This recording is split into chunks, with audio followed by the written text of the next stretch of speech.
Hello Moni. हाय। तो मोनी हिंदी पता है क्या? थोड़ा थोड़ा। थोड़ा थोड़ा। कितना सुंदर लग रहा है तुमको आज देखते। कुछ अपने बारे में हिंदी में बताओ ना प्लीज।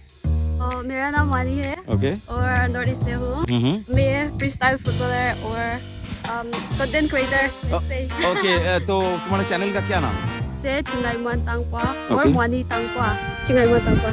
इंस्टाग्राम में मैं सारे रील तुम्हारा देख चुका हूँ, रोज देखता हूँ, बहुत अच्छा लगता है। मैं इसका बहुत बड़ा फैन हूँ, इसलिए मैं आज इससे मिलने आया हूँ। तो मोनी ये जो तुम पहने हो इतना सुंदर सा ड्रेस, इसको क्या बोलते हैं? ये This is Paite पुआंदुम। Paite पुआंदुम। Yes. और ये top This is Paite पुआंदुम पुआनाग। Paite पुआंदुम पुआनाग। Okay. और ये जो हेड गियर है तुम्हारा? पाइते पुआंदुम लुकुंग। और कितना सुंदर लग रहा है देखो। फर्स्ट जब मोनी आया तो ये ट्रेडिशनल वेयर उसने नहीं पहना था, लेकिन ये पहनने के बाद तो मतलब कुछ अलग ही लग रहा है और बहुत अच्छा स्किल है। तो चलो अभी थोड़ा सा मोनी का स्किल देखते हैं।